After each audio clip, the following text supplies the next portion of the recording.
أعوذ بالله من الشيطان الرجيم بسم الله الرحمن الرحيم ألف لام ميم ذلك الكتاب لا ريب فيه هدى للمتقين الذين يؤمنون بالغيب ويقيمون الصلاة ومما رزقناهم ينفقون والذين يؤمنون بما أنزل إليك وما أنزل من قبلك وبالآخرة هم يوقنون أولئك على هدى من ربهم وأولئك هم المفلحون. دا سورة بقره دا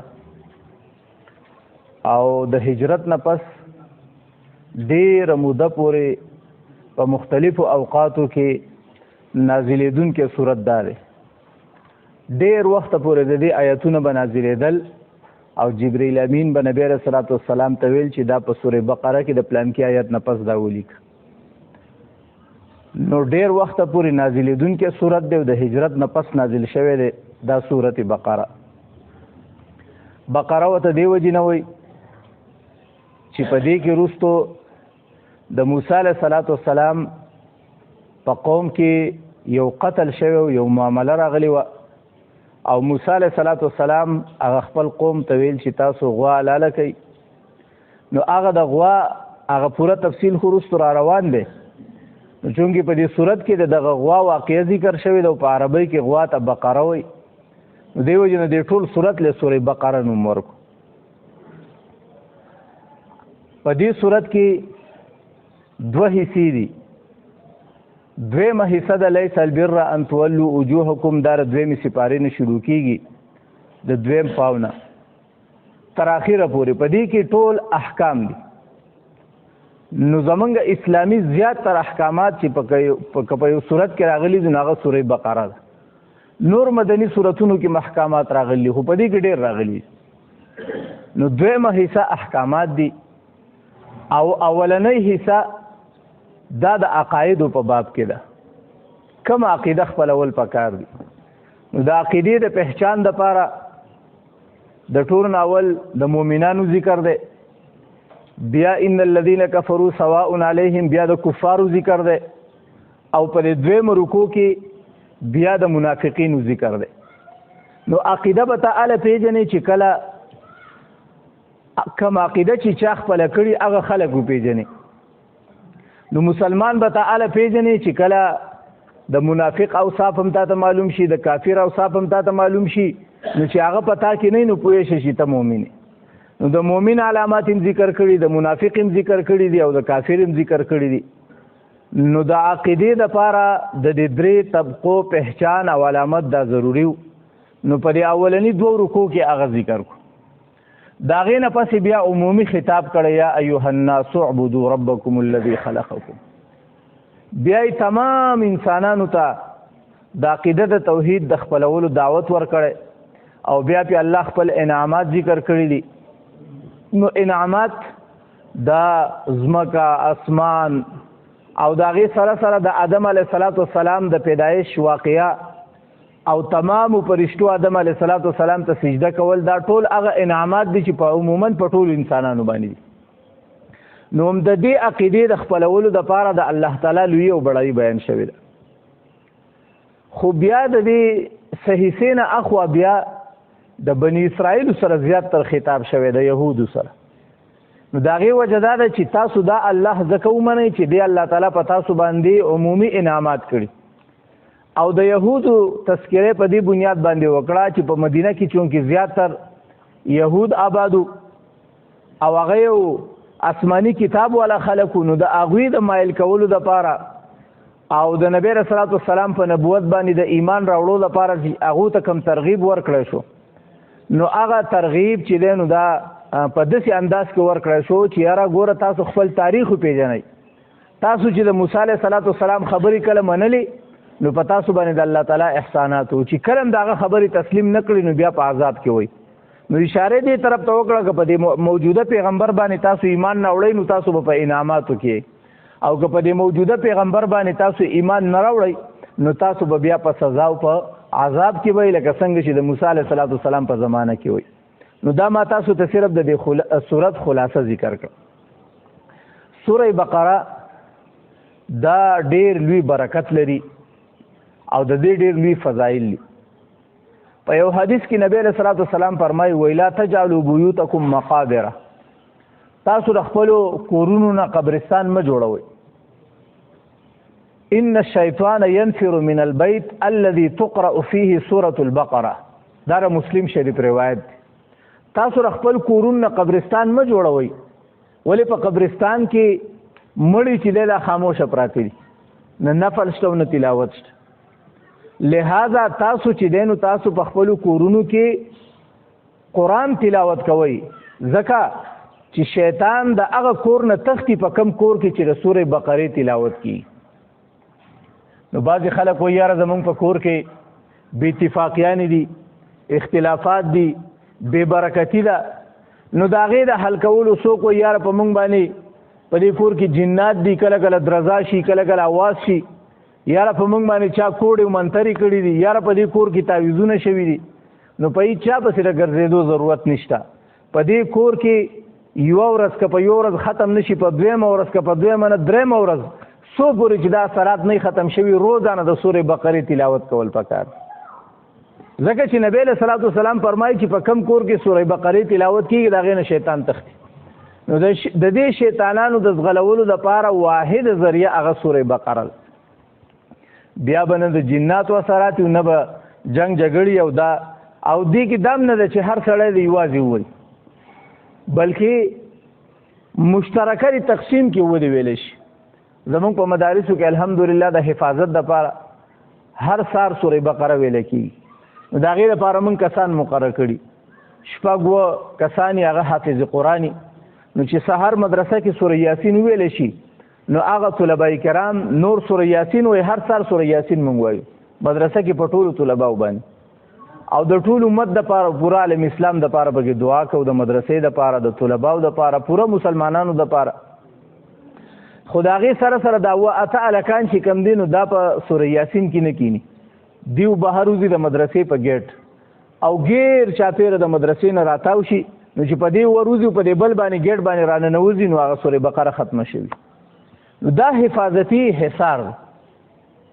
لہذا که یو سړی وایي چې یاره په ما باندې جادو دی او زه به پلانکي ځای ته لاړ شم او هلته به ماله داسې تعویض وکړي او داسې منتر او داسې پلانکې، نو د هغې نه اسانه طریقه دا ده چې سړی په خپل کور کې سورې بقره وایي. نو د نن نه که دا زما اواز څوک اوري، نو د نن نه دې په خپل کور کې د سورې بقرې د آغاز وکړي، یو ځل دې ووایي، انشاءالله اثرات به ورته کم ښکاره شي. بیا دې په سباله بیا وایي چې کله مو ورته موقع میلاویږي په هفته کې دې یو ځل وایي، که نه په میاشت کې دې یو ځل وایي. انشاءالله العزیز الله تعالی به د کور نه دا بې برکتي دا به ختمه کړي. نو بهرحال اولنی فضیلت نبی علیه الصلاة والسلام دا بیان کړی، دا د مسلم شریف روایت دی چې شیطان د هغه کور نه تختی په کم کور کې چې د سورې بقرې تلاوت کېږي. بل حدیث کې نبی علیه الصلاة والسلام فرمایي وایي اقرأوا سورة البقره، وایي تاسو سورې بقره لولئ، قراءت کوي، ځکه فإن أخذها بركة وتركها حسرة ولا يستطيعها البطل. د سورې بقرې ویل دا رانیول، دا راغستل دا برکت دی. د سورې بقرې پرېښودل لا حسرت دی، افسوس. مطلب چې چا سورې بقره ونه ویله بس دی په حسرت او په افسوس کې پاتې شو، بس دی به صرف افسوس کوي، لاس به مروړي، نور به هېڅ بہت حاصل نه. خو چې چا ویله دته به برکت حاصلي، چې چا پرېښوده دا به ناکام او نامراد او په حسرت کې به. او ولا یستطیعها البطل، بطلنه مراد جادوګر او باطل فرس خلق دي. د یو جادوګر د یو باطل فرس سړي وس نه رسي په سورې بقره باندې. نو په کم کور کې چې سورې بقره ویلې کېده دنیا ټول کاله هغه د بنګال جادوګر راول هم ستا په کور باندې بیا اثر نشي کولی، ځکه چې باطل فرس خلک چې کوم دی د هغې د منترونو، د هغو د جادو یا د نظر کوونکي د نظر یا د چا بددعایي دا په هغه کور باندې هیڅ اثر نه کوي په کم کور کې چې سورې بقرې تلاوت کړي. نو لهذا د ډېر لوی خیرونه او برکتونه دي. او چې څنګه پرون ما په هغه د مصحف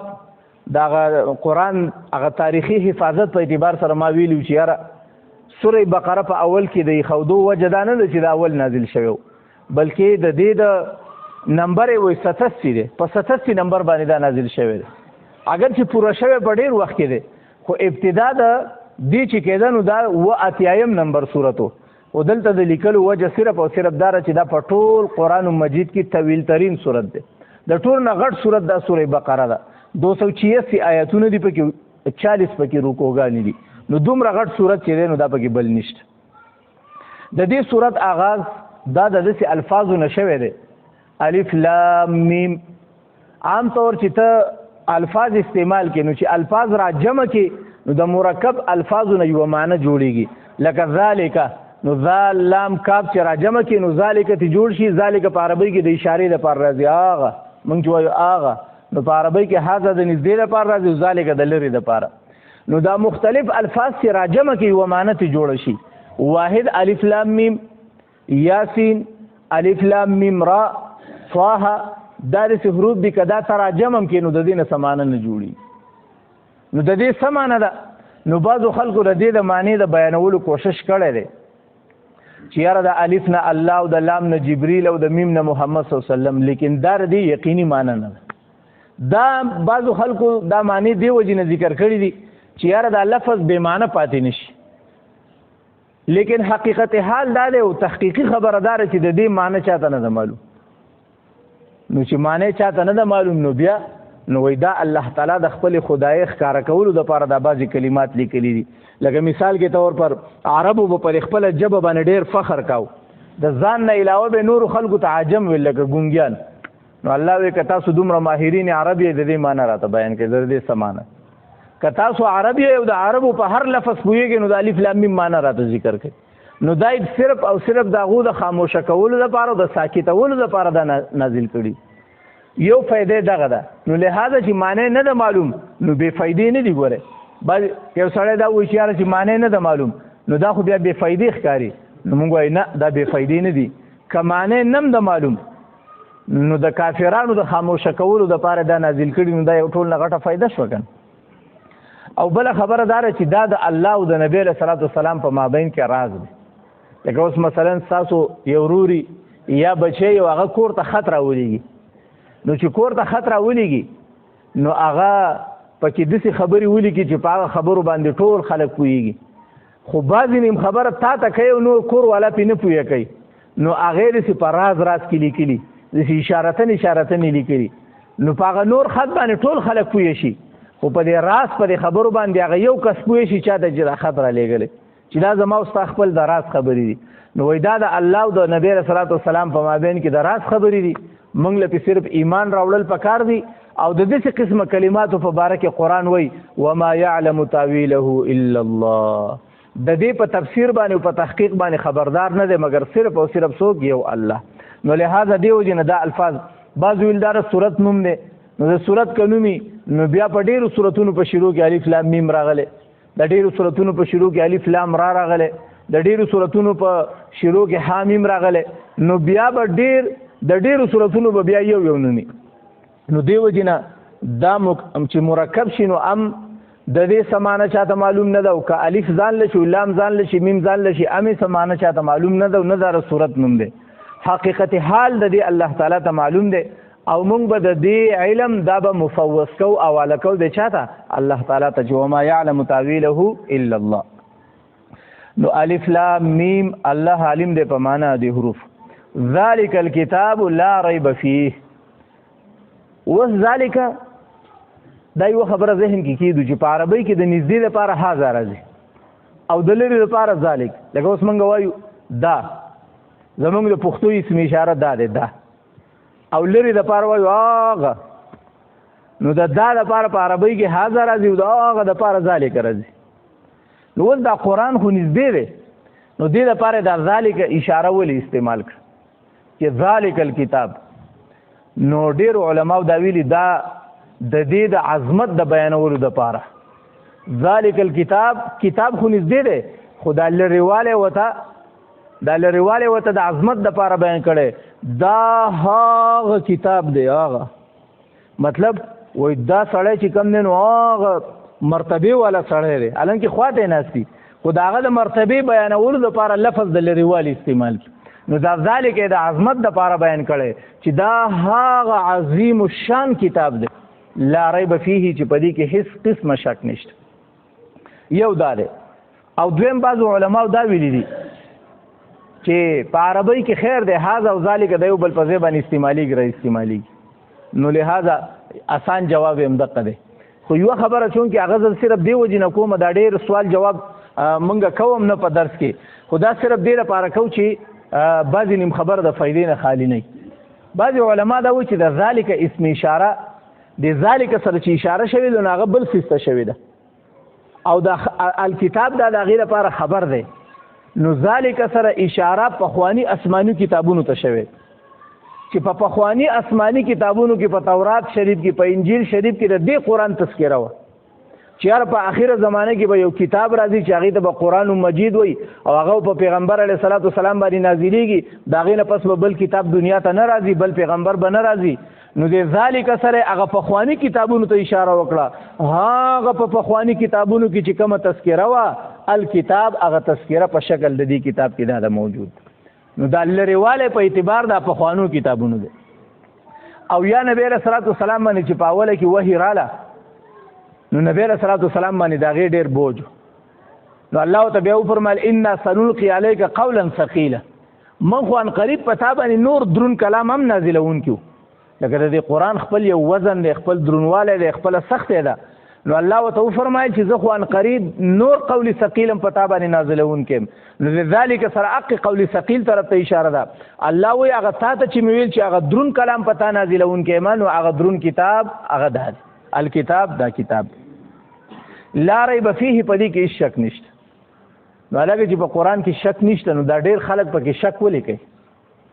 حالانکه ډېر کافرانو پکې شک کړی او الله وایي په دې کې شک نشته. نو د هغې معنی مطلب دا دی چې لا ریب فیه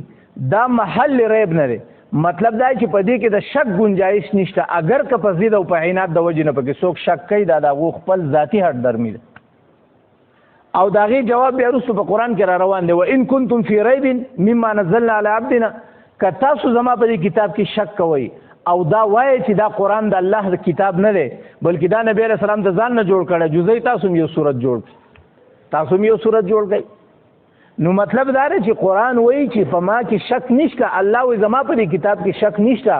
مړه که شک پکې یو نبی علیه السلام د ځان نه جوړ کړی نو تاسو هم عربیزې تاسو هم یو جوړ کړئ. نو معلومه دا شو چې ذالک الکتاب لا ریب فیه چې دا کتاب دا د شک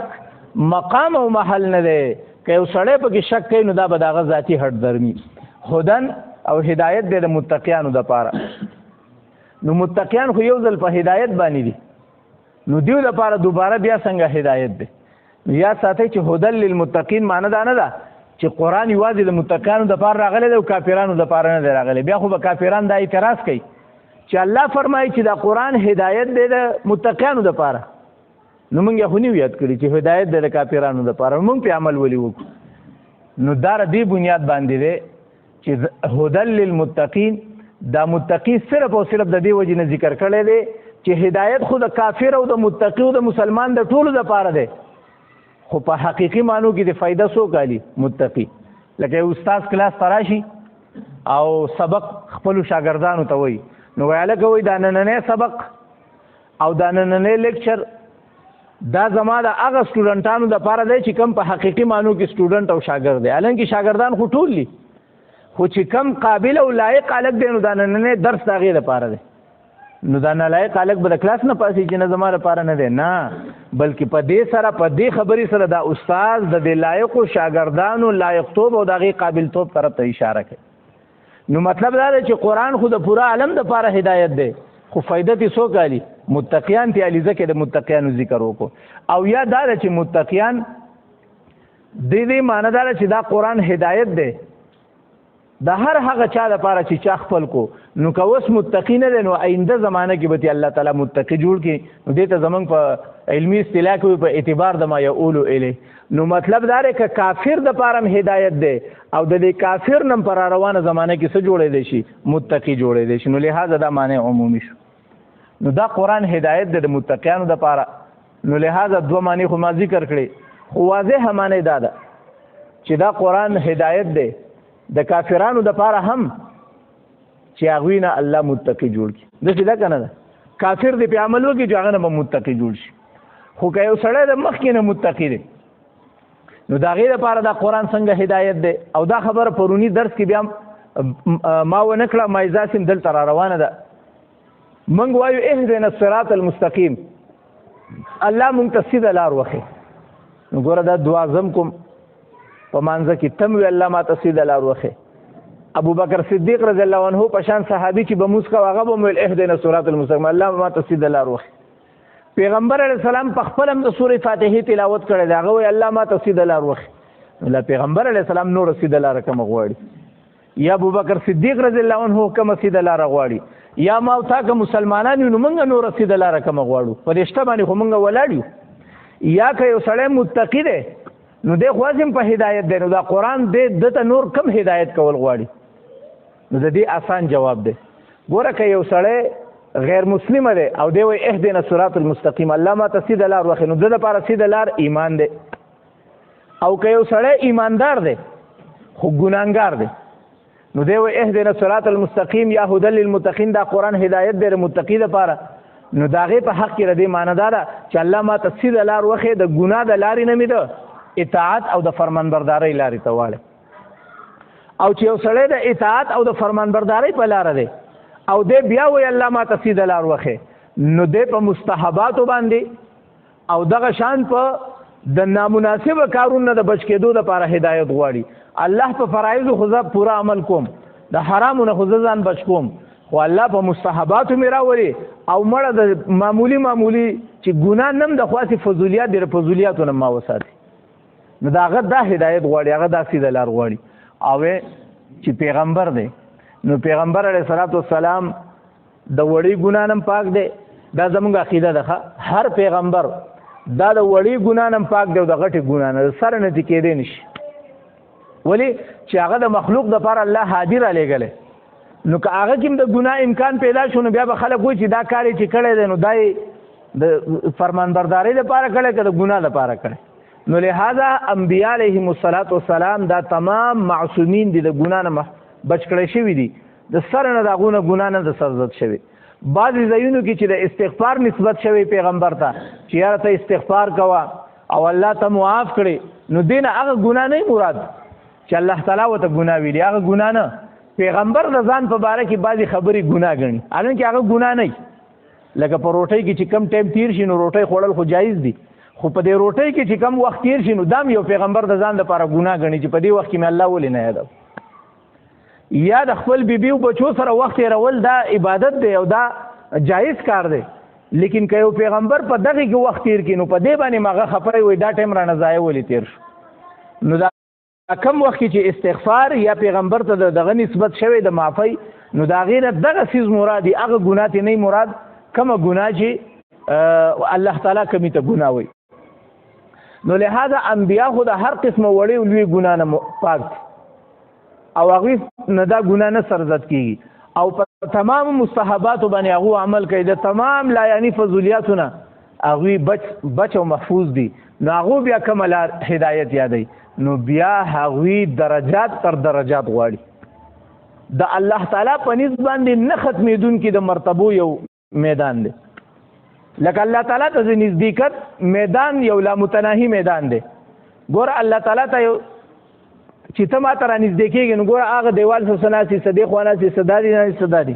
نو زما خو جهت معلوم دی، نو ما ته د را نږدې کېدو مقدار معلوم دی. لیکن الله تعالی خو یو لامتناهي ذات دی، هغه ته د نزدېکت میدان معلوم نه دی.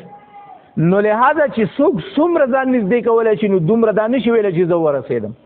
دا یو لامتناهي میدان دی او په دې لامتناهي میدان کې د انبیا هم روان دي او د صلحام پسې روان دي. نو لہذا که یو سړی ډېر هم نیک شي خو دی بیا هم د هدایت محتاج دی، دی بیا هم د سیده لارې محتاج دی. ولې؟ الله تعالی طرف ته د نزدېکت په یو لامتناهي میدان باندې روان دی. نو لہذا ځکه وایي چې هدی للمتقین دا د متقیانو دپاره هدایت دی. ول د متقیانو لږ تعریف کوي چې دا متقي څه ته وایي، پرهیزګاره څه ته وایي. نو الذین یؤمنون بالغیب، مؤمن هغې ته وایي چې دا به ایمان نه وړي په غیب باندې. غیب څه ته وایي؟ د دې بل اوس مالک لږ وضاحت کړو زه به بیا مزید لږ وضاحت وکم د دې موقع محل مطابق. غیب هغه خبرې ته ویل کېږي چې د انسان حواس هم نه رالي او د انسان عقل هم نه رالي. چې د انسان حواس هم نه رالي او د انسان عقل هم نه رالي او بیا هم پې زما او ستا ایمان دی دې ته وایي ایمان بالغیب. ولې چې الله ویلي دي د الله ذات مونږ لیدلی دی نه هم دی لیدلی. مونږ یې په عقل او په حواسو سره معلومولی شو.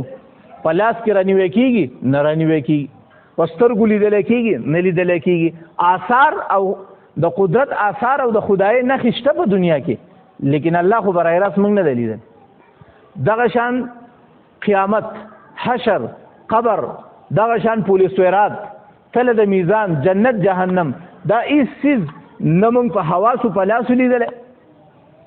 په لاسو محسوس کړی نه په سترګو لیدلی نه د جهنم ګړزارې اورېدلی دی او نه چې دی نو د هغې جنت د میوو ذایقه څکلې ده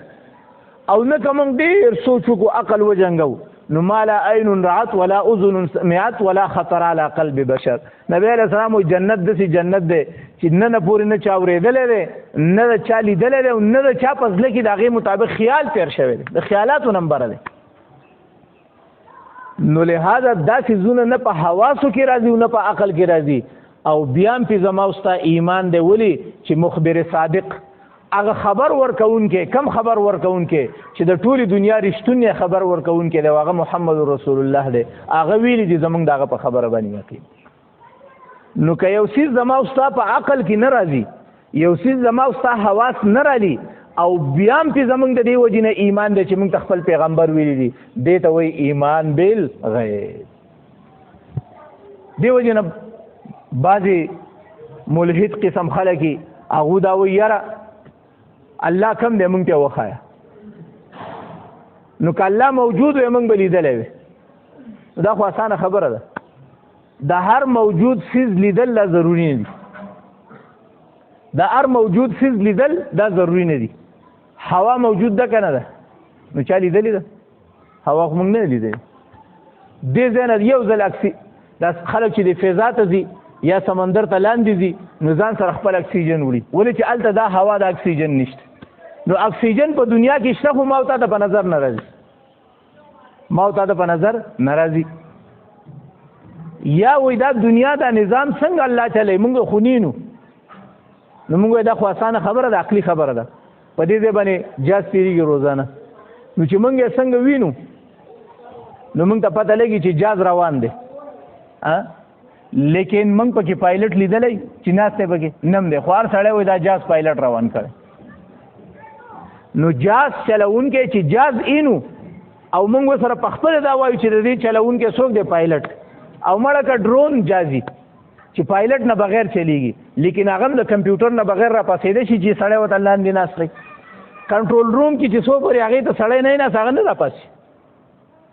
اوسه پورې به ډرون جاز دی خوا کې بل جاز چې هغې ته به دا نه ویلي چې یاره دا ولې مې لږ خارښتېږي لږ الوځم بیا راکوزېږم په خپله مرضی الوځي نه. نو چې یو ورکوټی جاز د پایلټ نه بغیر یا پایلټ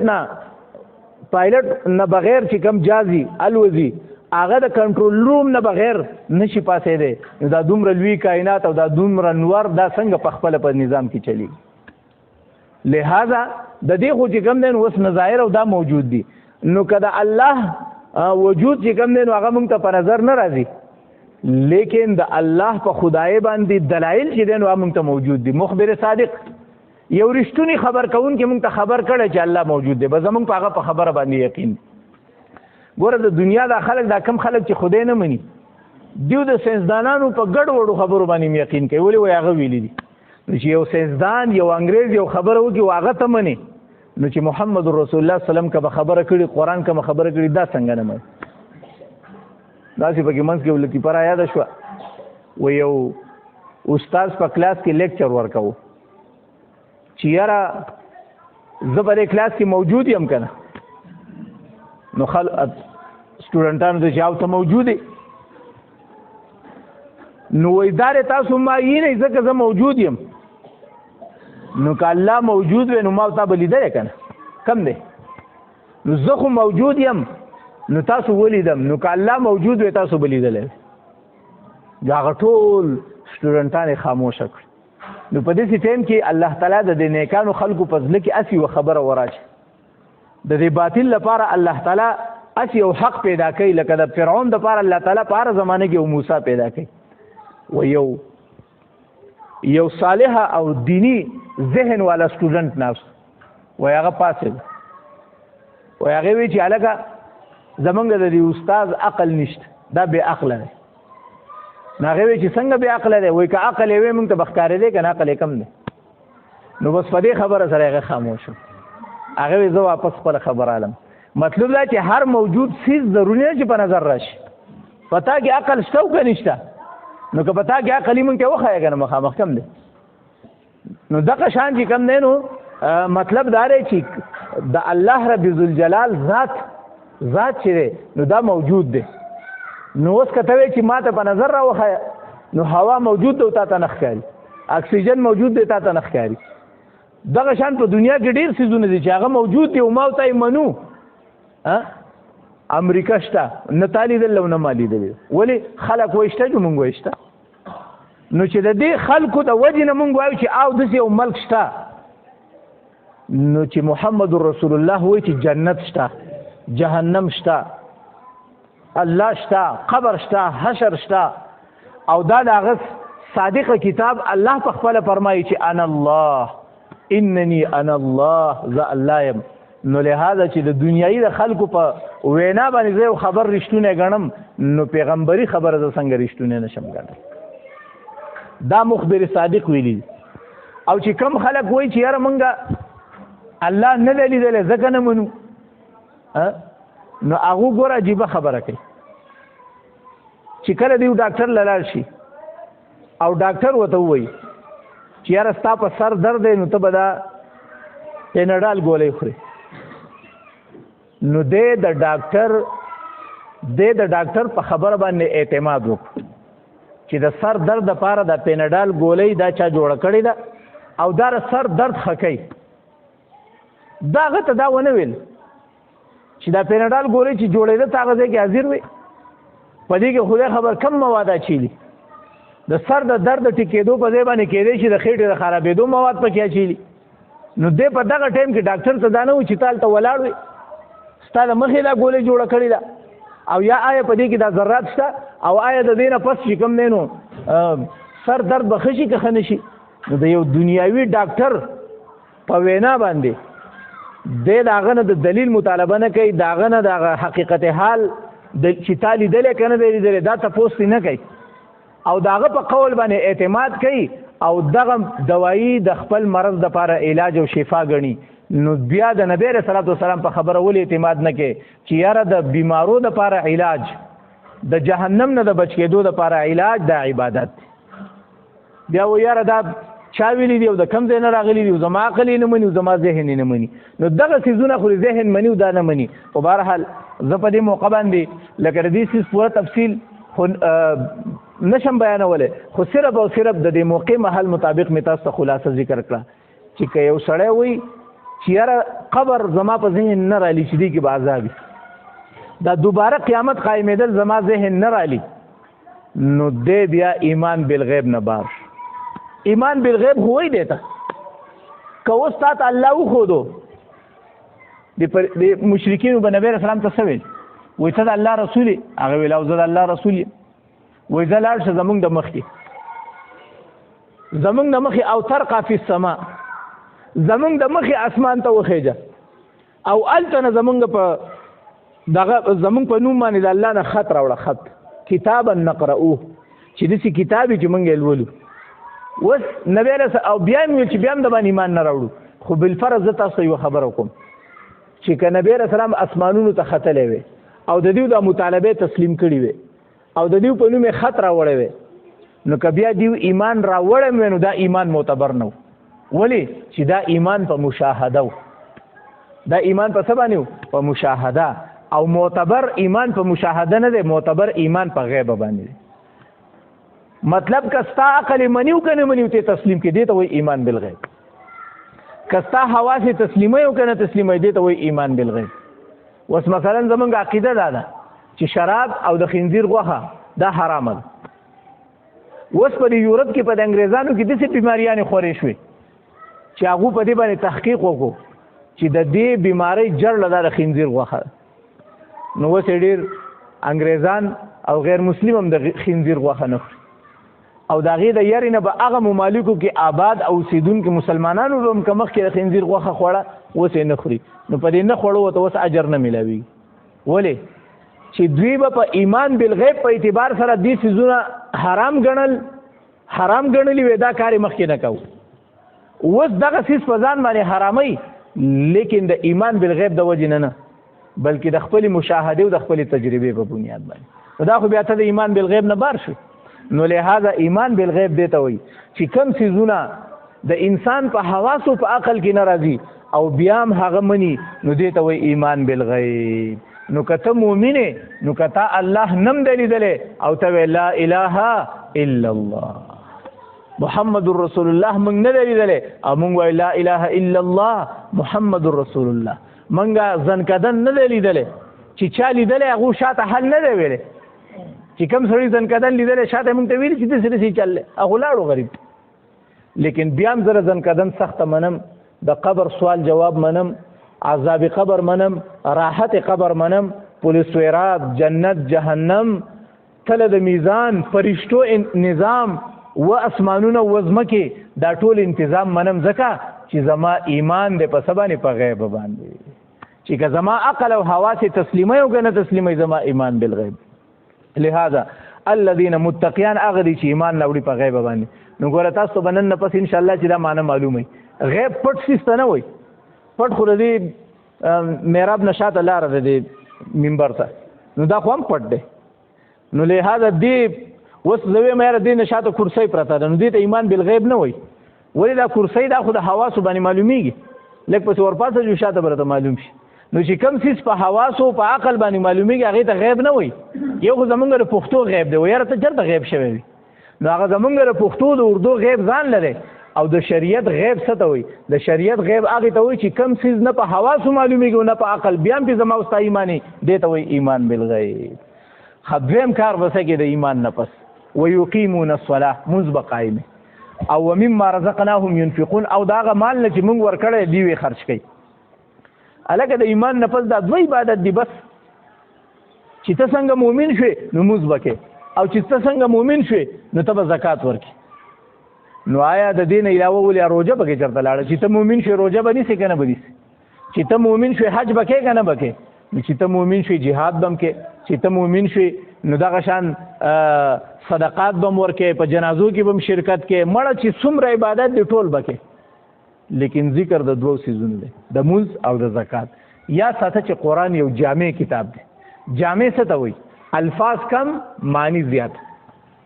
لفظ کم دی خو معنی وسیع ده نو د مونځ ذکر یې وکړو نو دې سره بدني عبادت طرف ته اشاره وکړه او د زکات ذکر یې وکړو په دې سره مالی عبادت طرف ته اشاره وکړه نو یوازې مونځ نه دی مراد بلکې تمام بدني عبادت یوازې زکات نه دی مراد تمام مالی عبادت نو لہذا حج دا ام مالی دی وم بدني دی نو هغې ته اشاره شو روژه دا بدني عبادت دی دا بدن له زور ورکوي هغې ته هم پکې اشاره شو مړه خو چې د دنیا څومره عبادات دي ټولو عباداتو ته په دې دوو ټکو کې اشاره شوه مالی عبادت او بدني عبادت ویقیمون الصلاة او قایمه مونځ ویؤدون الصلاة نه دی چې مونځ ادا کوي مونځ قایمه اقامت په اصل کې نیغ لرګي ودرولو ته وایي نو مطلب دا دی چې بالکل مونځ چې کوم دی نو لکه د لرګي په شان سیده ودرې نو دې نه اشاره د مونځ تمام شرایط پوره کولو چې دا ولاړي په مانځه باندې نو د ده ډانچه برابري دې مخې ته د سجدې ځای ته ګوري ځان ډېر ګری را ګری نه کله دا یو وخت پښکته کول کله بره کول دا نه کوي بلکې توجه برابري د هغې سره سره چې کم الفاظ وي د هغې ورته پته وي چې په دې ټایم کې زه دا الفاظ ویم نو لہذا ادا کول نه دي بلکې قایمول دي ومما رزقناهم ينفقون او ځنې د هغه مال نه چې موږ دوی له ورکړه ينفقون دی وی خرج کوي نو لہذا ام د بدني عبادت ذکر شو ام د مالی او اشاره شو تمام اعمالو اوس په ایمان بالغیب کې خدا ټولې خبرې رالی چې زمونږ په تمام انبیاء باندې ایمان دی ولې دا څومره انبیاء چې د دنیا نه تللي مونږ خو نه دي لیدلي او نه اوس موږ په عقل معلومول شو او نه د غیر څه سکرین لګیدای شي چې موږ ته وښودل شي دا آدم علی السلام دا پلان کړی دی. نو په دې ایمان بالغیب کې ټول خبرې رااله، لیکن د اهمیت د پاره د دې وی خبرې تذکره دوباره وکړه. حالانکه دا په ایمان بالغیب کې یو ځل رالو، هغه دا چې زمونږ ایمان په قران هم دی او زمونږ ایمان د پخوانی تیر شوی تمام انبیاء باندې دی. نو په خپل قران باندې ایمان نوړل دا په ایمان بالغیب کې دي او په تمام انبیاء باندې ایمان نوړل دا په ایمان بالغیب کې دي. لیکن دوباره ذکر د سره پاره وکړو، د تخصیص لپاره، دغه د پاره د اهمیت لپاره. او وبالآخرة هم یوقنون، او په آخرت باندې دی یقین لري. نو په آخرت باندې ایمان نوړل، په آخرت یقین دا په ایمان بالغیب کې شاملو. لیکن دوباره د دې عقیدې د اهمیت لپاره دوباره ذکر وکړو چې اهل ایمان هغه خلق دي چې ایمان نوړي په هغه څه باندې انزل الیک چې نازل کړ شوی دی تا طرف ته، وما انزل من قبلک او هغه چې نازل کړ شوی دی ستانه مخکې، وبالآخرة هم یوقنون، او په آخرت باندې هم دوی یقین لري. نو یا خدا د ایمان بالغیب کې دا خبرې وي، خو دوباره صرف او صرف د اهمیت د لپاره ذکر کړي، او یا په دې سره د یهودو نفي وکړه. یهودو نصارو بداویل و ایمان بالغیب خو موږ هم لرو، لکه یهود هم الله مني او آخرت هم مني، نصارا الله مني او آخرت هم مني. لیکن دلته وته الله تعالی یهود ته وی چې یهود او نصارا صرف په خپل ایمان بالغیب نشي خلاصې دي سو پورې چې هغوی په دې پیغمبر باندې ایمان نه راوړی څنګه چې په پخوانو پیغمبرانو ایمان دی. نو یهود په خپل پیغمبر ایمان لري، د ځان نه علاوه په نورو نه مني. لیکن د ایمان د لپاره شرط دا دی چې که یهودي دی او که نصراني دی، دا به په دې قرآن باندې ایمان نه وړي او د دې قرآن نه مخکې نازل شده کتابونو باندې به ایمان نه وړي، او بل هغه په آخرت باندې ایمان نه وړي، لیکن په آخرت باندې د خپل مرضی مطابق ایمان نه وړي. نو وبالآخرة هم یوقنون، په آخرت به داسې ایمان نه وړي لکه څنګه چې دا نور مسلمانان په آخرت باندې ایمان نه وړي. یهود خو به علم خو به سورۃ جهنم کې بیا به ترې راوځو. نو لہذا دا د اهل ایمانو تعارف شو چې دا قرآن هدایت دی د متقیانو لپاره. الذين يؤمنون بالغیب، متقیان هغه دي چې ایمان نوړي په غیب باندې، ويقيمون الصلاة او قائمي منځ لره، ومما رزقناهم ينفقون، او دا هغه نه چې موږ دوی له ورکړي دي ينفقون خرج کوي، دا هغه مال نه چې موږ دوی له ورکړي خرج کوي. والذین یؤمنون بما انزل الیک، او اهل ایمان او متقیان هغه دي چې ایمان نوړي په هغه کتاب باندې انزل الیک چې نازل کړی شوی دی تا طرف ته، وما انزل من قبلک، او هغه چې نازل کړی شوی استانه مخکې، وبالآخرة هم یوقنون، او په آخرت باندې هم دوی یقین لري. اولئک علی هدى، چې دا صفات پچا کې نو دا په هدایت دي، من ربهم، د خپل رب د طرف نه، واولئک هم المفلحون، او دا خلق هم دوی کامیاب دي. بس دلته یو خبر پکې بل وکم، چونکه دا مسائل په دې دور کې ډیر دي. ختم نبوت دا نوم به تاسو بار بار اورئ، ختم نبوت. نو ختم نبوت دې ته وایي چې د پیغمبر علیه الصلاۃ والسلام نه پس موږ په یوه تشریح کې بل پیغمبر نه مونږ، د نبی علیه السلام نه پس نه بل پیغمبر شته او نه بل امت شته.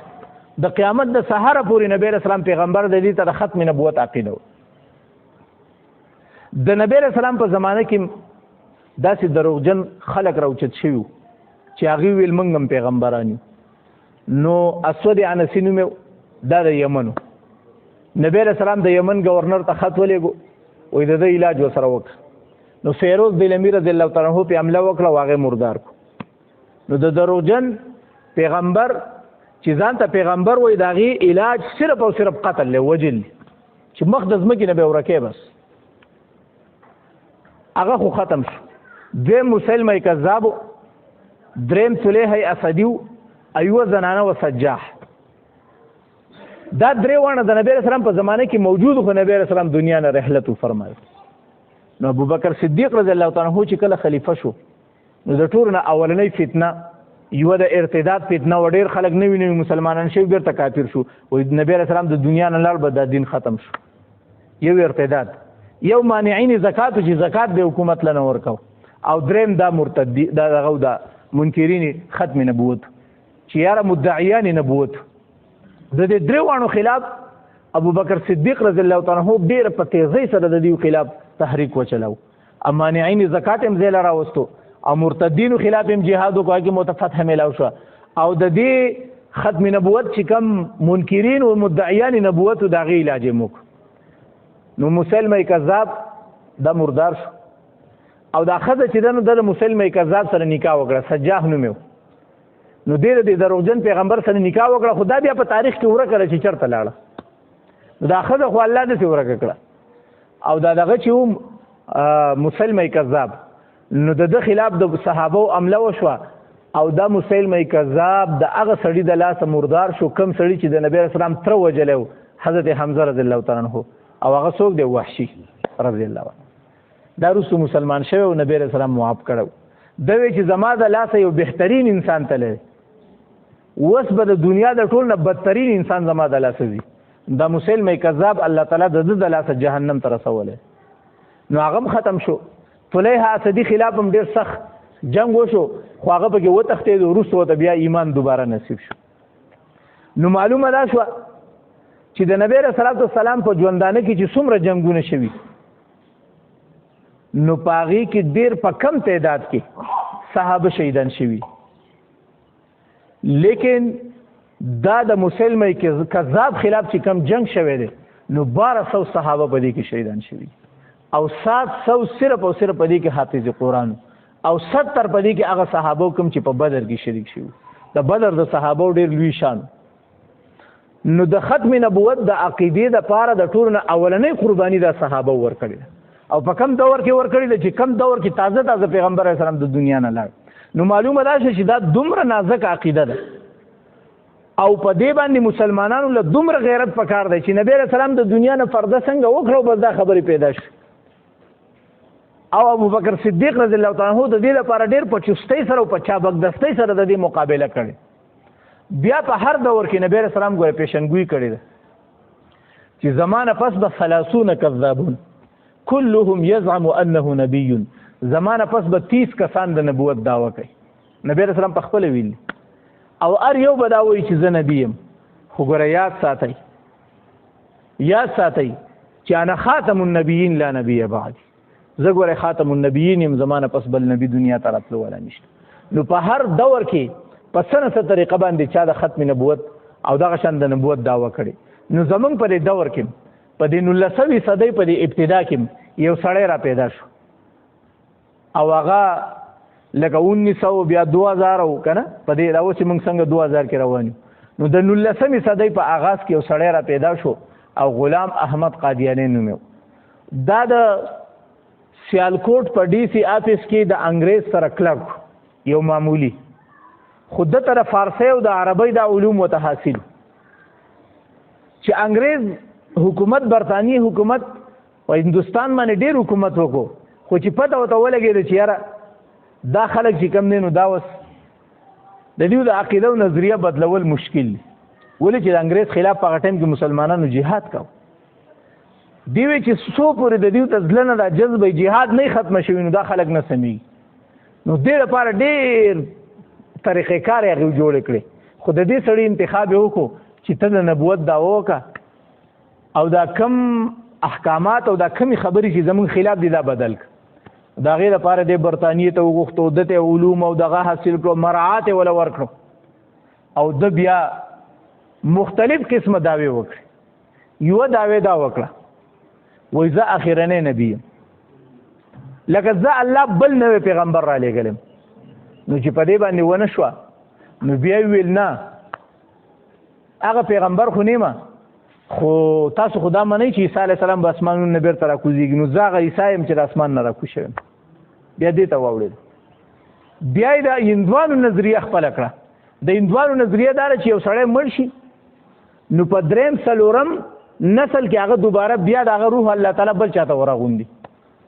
دا د هندوانو عقیده ده. وایي چې یو سړی مړ شي که نه نو د هغه روح بره په هوا کې هسې پروت وي، نو اقا روح الله تعالی سبا له بل چاته ورواغوندي بل را پیدا شي. نو دا مکه نیکه دی خو د نوسي په شکل کې بیرته راغلی. نو دا د هغوی یو عقیده ده. نو ده د دقې عقیدې نه فایده واغسته. وایي نعوذ بالله زه الله تعالی اقا د نبی علیه صلات وسلام هغه روح دی، خو الله تعالی ما ته راغوستی دی دوباره را لېږلی. داسې قسمه عقیده او نظریه خپله کړه. خو بهرحال د هغه مقابله دا علما وکړه، په عدالتونو کې وکړه، د انګریزانو په عدالتونو کې وکړه، د مسلمانانو په عدالتونو کې په هر ځای کې علماو د هغې مقابله وکړه. بیا به پاکستان جوړ شو. نو په سن 53 کې د پاکستان اولنی وزیر خارجه چې و نو سر ظفر الله به ورته وایي، سر ظفر الله خان، دا قادیانی و او د په حکومتي زور باندې په حکومتي مشندرۍ کې دننه د قادیانیت خورو. د هغې خلاف علماو ډېر لوی تحریک وچلاو چې په لاهور کې یوازې 10,000 مسلمانان دا په یوه ورځ شهیدان شوي. زمونږ چې څنګه د سکولونو معاشرت علوم دی او تاریخ دی نو په دې کې به موږ ته وړه وړه خبره میلاویږي، لیکن دا پکې نشته، دا پکې څوک نشي لیکلی چې یاره د ختم نبوت دپاره د پاکستان پر روډونو باندې 10,000 کسانو شهادت ورکړی. بهرحال دا بیا فتنه چې کوم دی نو دا خورېده او الحمدلله بیا په سن 74 کې زمونږ د پاکستان په پارلیمنټ کې علما او دغه زمانې چې څومره نیکان مسلمانانو ټول په دې کې شریک وو چې یاره قادیانی نوسې بیا موجود میرزا ناصر مسروف هغې چې دی نو هغه نکې خو تلی و خو هغې چې دی نو هغې دغه ته راوغوښتو پارلیمنټ ته، هغه ته وایي چې ته خپله صفایي پیش کا. نو هغه به خپله صفایي پیش کوله او د علماو د طرف نه او د تمام امت مسلمه د طرف نه متکلم چې و هغه مفتی محمود صاحب رحمه الله، هغه د هغې هرې خبرې جواب به ورکو، د هرې خبرې جواب یې هغه له ورکو. اخیره کې په دې نتیجه باندې ورسېدو چې دا غیر مسلم اقلیت دی ځان ته غیر مسلمه وي، دیو به خپل جومات چې دی هغې ته به مسجد نه وي، دیو به اذان نه وي، دیو به د مسلمانانو قبرستان نه استعمالوي. نو بهرحال دا چې کوم دی نو دا د پاکستان آیین او تاریخ دا جوړ شو. بیا الله تعالی دا خلک ورکه کړي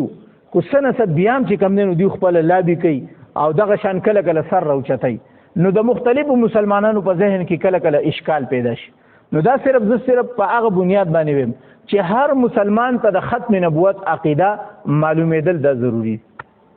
چې د ختم نبوت عقیدې مطلب دا دی چې د محمد رسول الله صلی الله علیه وسلم نه پس په یوه تشریح کې موږ بل پیغمبر نه مونږ، که دا ذل بروزي دی او که دا د عیسی علیه السلام په شکل کې د راتلو دعوه کوي، دا ټولې خبرې منګړت دی او دا دروغ دی. او هر هغه سړی تاسو د امام اعظم ابو حنیفه رحمه الله دلیل واورئ. امام اعظم سے فرمایي ګوره ډېر عجیبه خبره یې کړې ده. دا مشران چې ګوره دا په دې بعضو عقیدو کې ډېر سخت دي. هغې وایي که یو سړي ویل زه پیغمبر یم، یو سړي ویل زه پیغمبر یم، او یو سړی ورته کېناستو جي ته خو راته 2 دلیله بیان که چې ستا سره په پیغمبرۍ څه دلیل دی. هغه وایي چا چې د دروغجن پیغمبر نه دلیل طلب کو دا دلیل طلب کوونکی کافر. هغه دروغجن پیغمبر خو یو طرف ته تا ته ویلي چا دی چې د ده نه دلیل تپوس کوه، تا ته دا قرآن نه دی معلوم، نو لہذا دلیل طلب کوونکی کافر دی. نو د هغه خو خپل حال وایم هغه خو شیطان دی، هغه خنزیر نه بدتر دی، هغه لاړو لاړو. دې وجې نه دا ډېره نازک عقیده ده. نو کم از کم چې د قرآن درس کوونکي ملګرو ته کم از کم دا پته چې د ختم نبوت عقیده څه ته وایي. نو د ختم نبوت د عقیدې معنی دا ده چې نبی علیه السلام پیشنګویي کړې ده چې زمانه پس به 10 راځي او دا دعوې به کوي او کذابون دجالون، دا دروغجن دي، دا دجال دي، هر یو به و چې زه نبي م خو ګورئ واورئ زمانه پس بل نبي دنیا ته راتلو والا نشته. چې دا عقیده مونږ ته معلومه شوه نو په دې راته صرف یو دلیل ویم چې که بالفرض سباله ته خپلو بچو ته یا خپلو کشرانو ته یا ستانه څوک تپوس وکړي چې کم از کم تا ته دلیل معلومي، نو اوس به موږ نه خلک تپوس کوي چې په دې قرآن کې ما ته خو داسې وښایه که چې نبی علیه السلام اخرنی نبی دی او د هغه نه پس بل نبی نشته. نو یو خو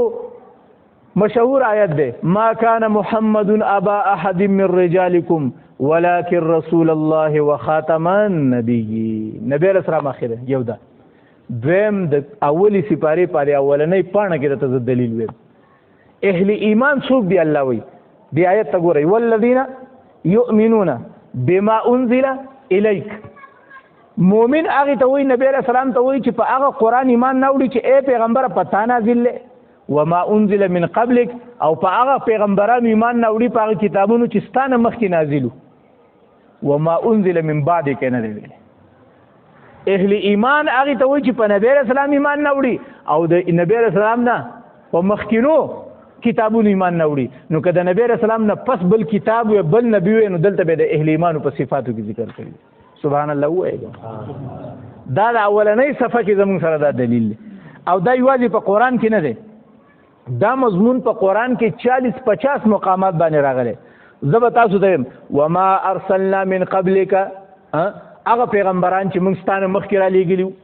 یو قرآن کې په یو ځای کې دا نشته چې هغه پیغمبران چې ستانه پس به راځي دی نه دی ویلي. وما ارسلنا من قبلک ولقد ارسلنا رسلا من قبلک ولقد ارسلنا من قبلک رسلا. دا سوره روم دی، دا تیر شوی سوره مومن او بل سوره نحل. ولقد اوحى اليك ولقد اوحي اليك والى الذين من قبلك.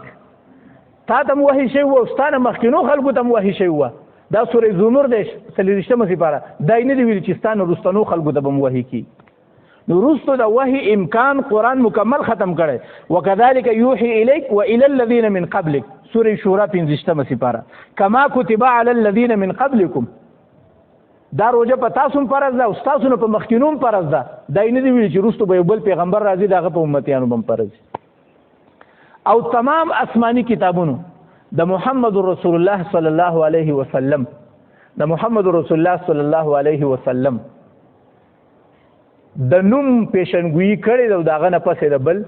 پیغمبر پیشنګوئی نه کړي. پس اخیره کې ته یو لطیفه شانو به ختمه دا چې د قادیانی د نوسیل د سره زمونږ د یو عالم مناظره و او هغه عالم د پیښور ناغه ته دا ویل وای راځه مړه پلانډوي ختمو. وای پلانډوي د ختمو چې د لاهور ته بلاړ شو مینار پاکستان ته خېجو او مینار پاکستان ته به وخېجو او مباهله به وکړو. مباهله څه ته وای دا سوره ال عمران کې را روانه ده چې کله باطل ستا دلیل نه مني کنه نو ته به کولاو میدان ته وځي او خیره به وکړي.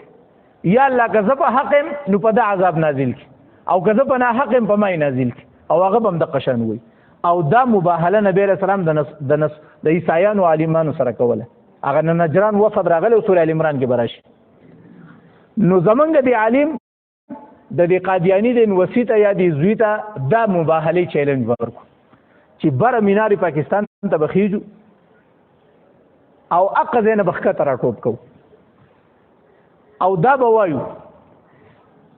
چې یا الله که محمد رسول الله صلی الله علیه وسلم حق او خاتم النبیین. نو الله تعالی اقا زبر خپل عقیده خبرو کوم چې زه کوم خبرو کوم که زه په حق الله ما بچ کی او دا چې خکته را وګورځي دا په منځ دوی او تب هم دقه وی چې میرزا غلام احمد قادیانی که حق پیغمبر نو ما بچ کی.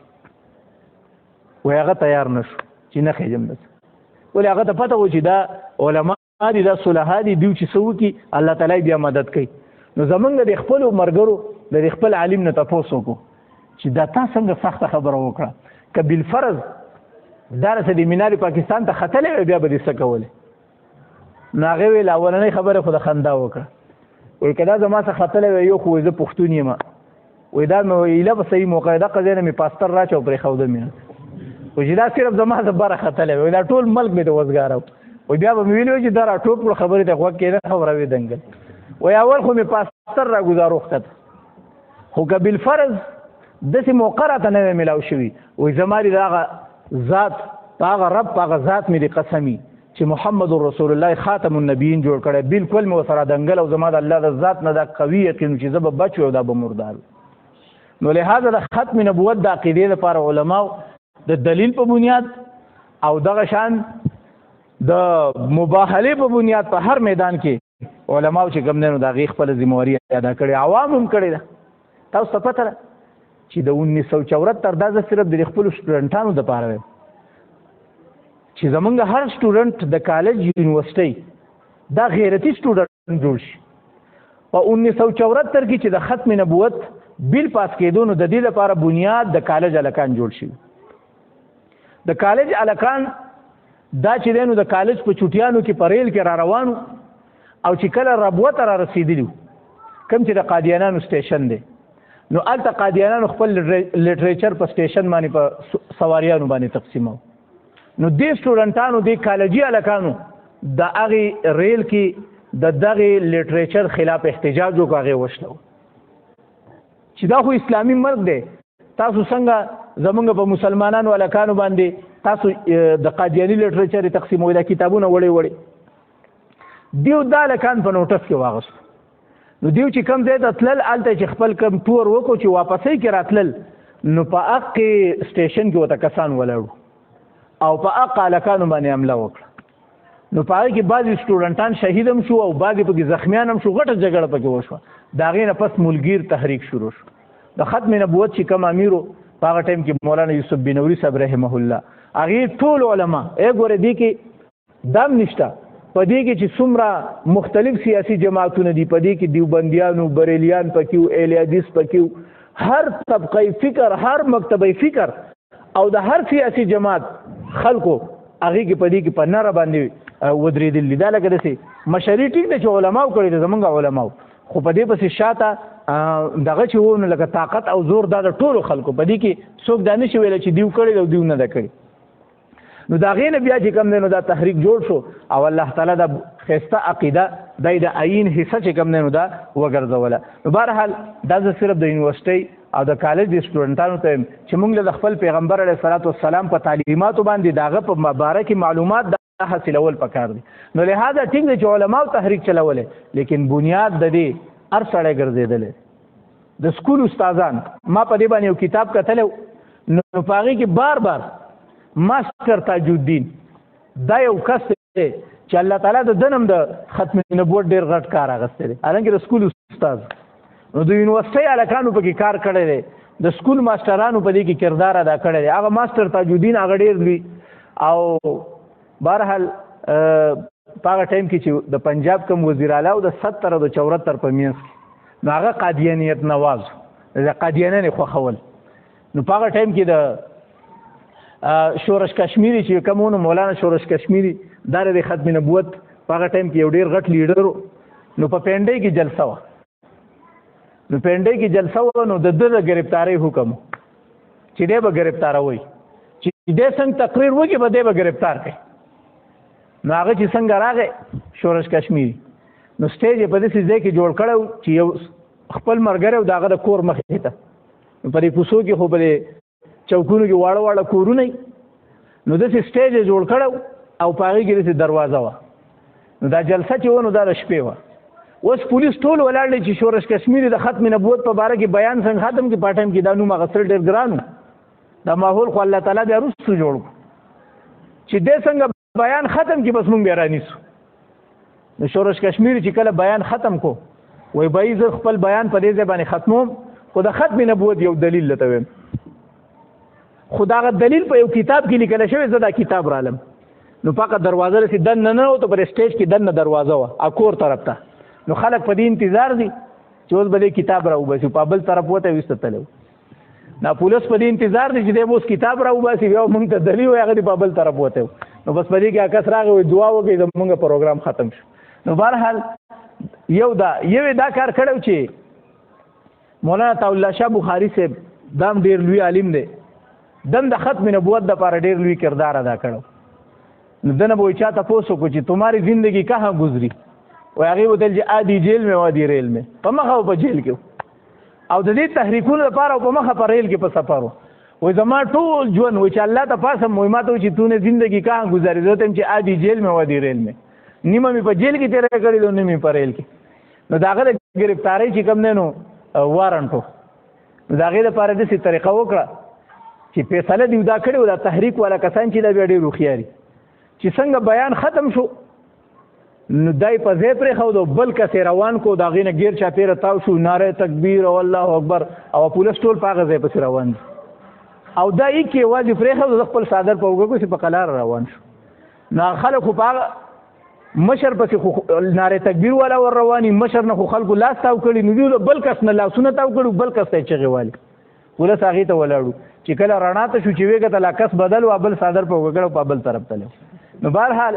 دا چې کوم دی نو دا د ختم نبوت دپاره د علماو د عوامو د هر خاص او عام کردارو الله تعالی دې موږ ټولو ته په دې خپل دین کې د خپل صلاحیت د خرج کولو توفیق را نصیب کړي نو بهرحال دا مې راته ویل چې وما انزل الیک وما انزل من قبلک دا د ختم نبوت د عقیدې دلیل دی نو چې کوم خلک دا عقیده لري اولئک علی هدى من ربهم دا خلک دي چې په هدایت دي من ربهم د خپل رب د طرف نه واولئک هم المفلحون دا خلک هم دي کامیاب دي نو دا ذکر د مؤمنانو پر دوه آیاتونو کې ذکر د کافرانو دی ان الذين كفروا سواء عليهم بشکا کسان چې کفر کړي دي برابر د پدوی باندې انذرتهم ام لم تنذرهم کتویر دوی لرا ام لم تنذرهم یا ونه ير دوی لرا لا يؤمنون ندي ایمان نه راوړي ول ایمان نه راوړي ختم الله الله علی قلوبهم مهر وال الله تعالی د دیو په زلونو باندې وعلى سمعهم د دیو په غوګونو باندې وعلى ابصارهم غشاوه د دیو په سترګو باندې پرده ده ولهم عذاب عظیم او د لپاره عذاب لوی دی دا د دې خاص کافرو په باره کې نازل شوی دی چې نبی رسول الله والسلام ته وایي کدوی ته ویره او کو نه یره دی ایمان نه راوړي ولی چې الله ولا په ځل باندې مهر وال و سوال دا پیدا کی چې دا کم کافر دي نو دا هغه کسان دي چې چاته نبی رسول الله خیره کړی وي چې نبی رسول الله په حرم کې موږ کوو نو په دې کې ابو جهل ویل الکه پلان کې قبیلې نن او خلل کړي او د اوخ دا پیروان دا لره چې دی دا به څوک راوچت کی چې رای وړي په دوران سجده کې په نبی رسول الله کې نو په دې کې یو بدبخت فاصل دغه نوم عقبه بن ابي معيط اپاسه هغه ول دا کار به زه وکم هغه لاړو هغه ګندګي راوچت کړه او نبی رسول الله والسلام چې کله سجده لاړو نو د بره پکې خو وای نبی رسول الله والسلام په دوران سجده کې د دقیق ګندګي لاندې ګیرو او دیو خندل په یو بل باندې په بره وړېدل په دې کې چې پیغمبر علیه الصلاۃ والسلام د سجدې نه راوچت شو ځان نه ګندګي لري کړه نو عبد الله بن مسعود رضی الله عنه فرمایي وای په دغه ټیم کې زه ډیر زیات کمزور یم دا خاندانی اعتبار سره د نورو په مقابله کې کمزور او عبد الله بن مسعود رضی الله او بدني اعتبار سره ما بل استاد تویل دا ډیر کمزور دی بدني اعتبار سره د بدن ډیر نو ما په دغه وخت کې مدد نشو کولای خو چې ما وکتل یو ماشوم رااله او بوي وسره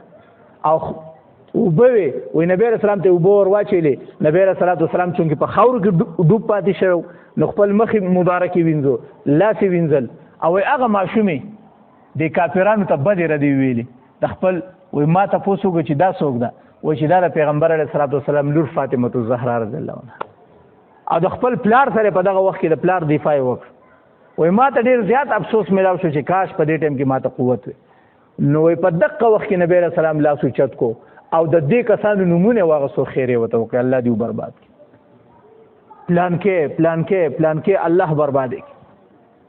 عبد الله بن مسعود صاحب وایي چې دغه نمونه ما واورېدو او دغه کسان په بدر کې ما پاستر ولیدو چې اوس خا کوی ته بیا ورواچي ایمان وته نصیب نشو نو ګوره د بد عملی هم یو هدي نو دیو دومره کفر وکړو چې الله وایي چې بس وس ولا ما پر ځل باندې مهر و بس نور ایمان نه ورکو او بل ځکه الله بل طبع الله عليها بكفرهم د دیو د کفر د وجین الله مهر واله اوس به سوال دا پیدا کیږي چې الله ولا فضل مهر وهو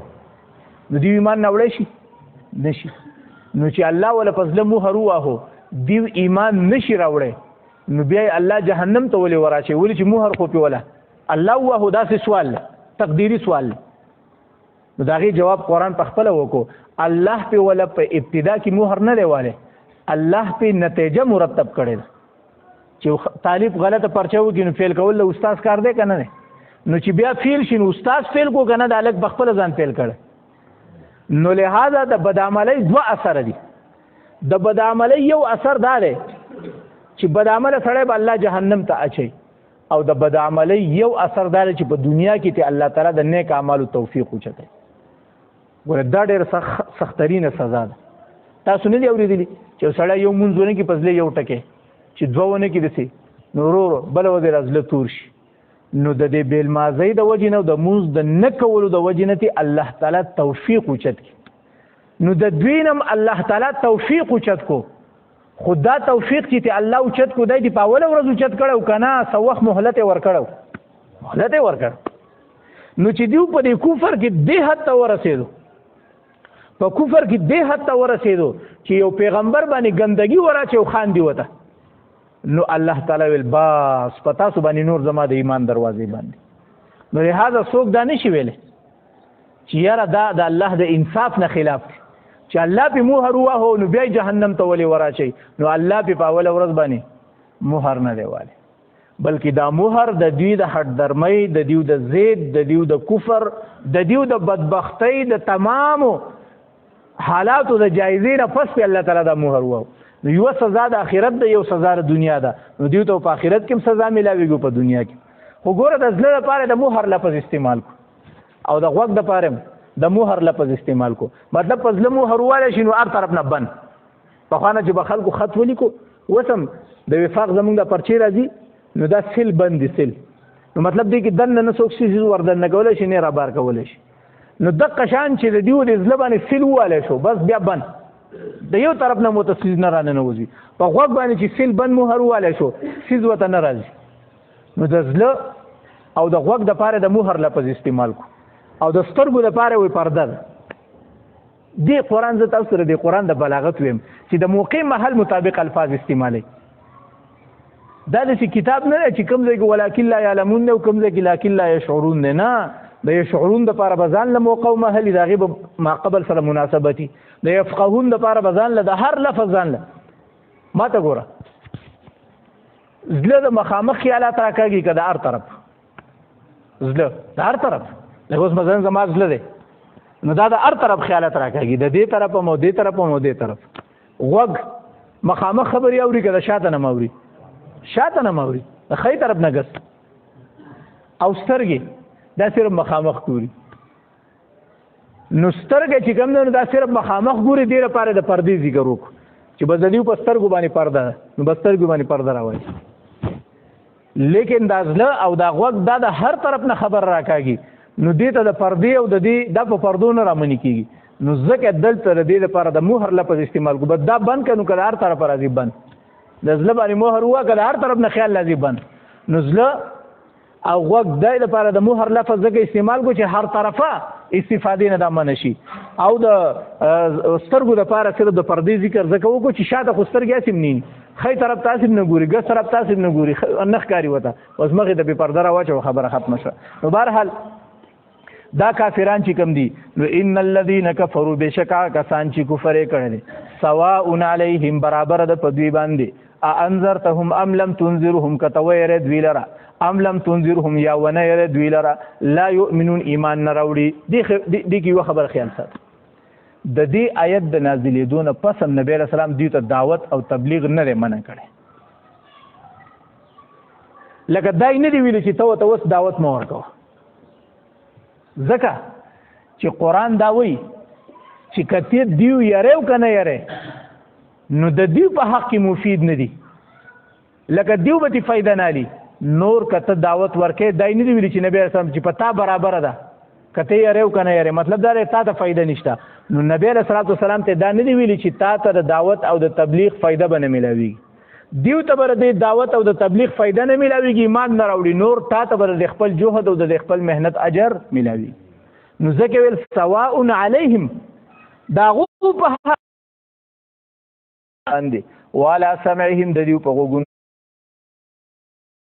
باندې والا ابصارهم غشاوه او د دیو په سترګو باندې پردې دي ولهم عذاب منازم دی لپاره لوی عذاب دی بس صرف د اخري خبره کوم درس اخري خبره ده هغه ده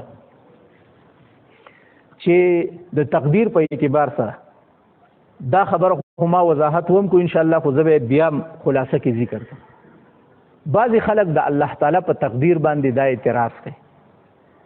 چې الله تعالی هر څه لیکلی دي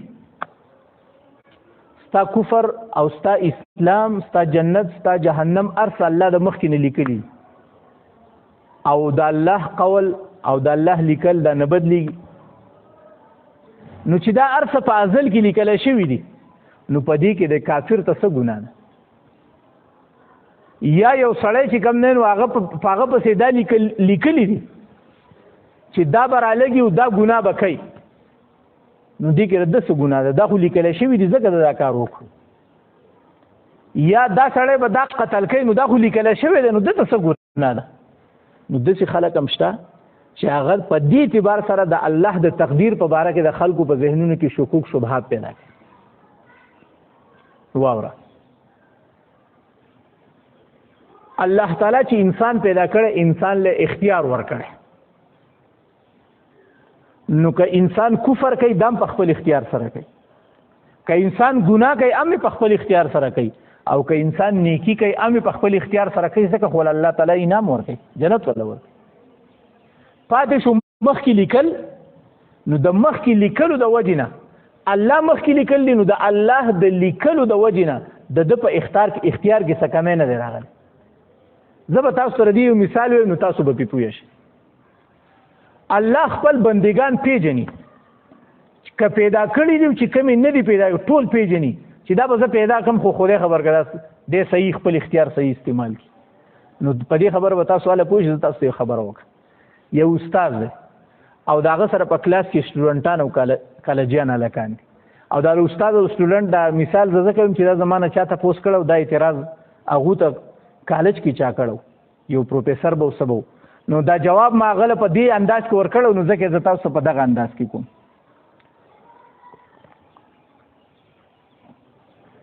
هر استاد خپل شاګردان پیژني چې دا په څومره اوبو کې دی. نو لا امتحان شوی نه دی او استاد د دغه طالب العلم د دغه سټوډنټ پلار راوغواړي او ورته وایي زه تاله لیکل در کوم که ستا دا زوی پیل نه شو هر زمانه لیکل وایي. صحیح شو. هغه استاد هغه پلار ورته وایي زما هم داسې لیکل شو دا به پاس کېږي او وایي نه زما راسه لیکل شو دا به پیل کېږي. پلار په حیران شو. دی استاد د خپل شاګرد له لیکل ورکړو بچیا وایي زمانه دا لیکل والی دا تاریخ کته زمانه پاس شوي. بل ورځ امتحان وشو او اقا لک پیل شو. استاد چې څنګه ویل نو تاسو ما ته دا ووایئ چې دا د دې استاد د لیکلو فیل کو که نه دا د خپلو کرتوتونو فیل خپل. نو آیا دا پلار په دې استاد پسې جګړې له راتلی شي چې دا ستا د دې لیکلو د وجې نه پیل شوی نه هغه په خپل اختیار فیل شوی دی. دا ځان له خبره ده چې استاد د خپلې تجربې په بنیاد باندې وویل چې دا سړی په مخکې خویږي. نو دقه شان الله تعالی خپل مخلوق پیژني. نو الله ولیکل چې دا انسان که زه پیدام کم نو چې یو استاد د مستقبل فیصله د خپل شاګرد په باره کې اورولی شي نو الله د خپل مخلوقاتو په باره کې نشي اورولی. نو الله فرمایل چې زه به دا مخلوق پیدا کم او دله به زه اختیار هم ورکم لیکن دی به خپل اختیار غلط استعمالی او سباله دی کافر شو سباله د قتل وکړو. نو ټیک دی چې دا الله لیکلیو لیکن د الله د لیکلو د وجې نه دا کار وکړو که نه د په خپل اختیار وکړو. دا ځان له بلکې الله تعالی مخکې نه علم. او بل یو مثال به راته زر خندا وکړو. دا به یو ځل دلته ویلم په ورځ باران ورېدو نو ما وویلو ملګوره زه دلته ناست یم او یو کس دا خو زمونږ ماربل یو دا هغه لګېدلي دا خو ډېر خوی نو باران ورېږي یو کس د دې ځای نه روان دی هغه ته دا پته یا که باران نه دی خو دغه فرش لوند دی. نو اوس د دې ځای نه دا روان دی خو داسې بې احتیاطه روان دی او زه دلته دې کسانو ته وایم یاره د دې سړي د خپې څه کږې وږي دي تیز روان دی دا به په دغه فرش رالوېږي. هغه چې څنګه ورسېږي یو شغې وګوره ولوېد. هغه په دې تلو په دوران کې زما دا خبره مو واورېده چې ده راپسې ویل چې دا به رالوېږي او هغه یو شغ وګولاړو. آیا چې دی په ما پسې راشي نو دی به ما ته وایي چې دا زه ستا د دې خبرې د وجې نه راولوېدم که نه په خپل خپې سیده نه لګولي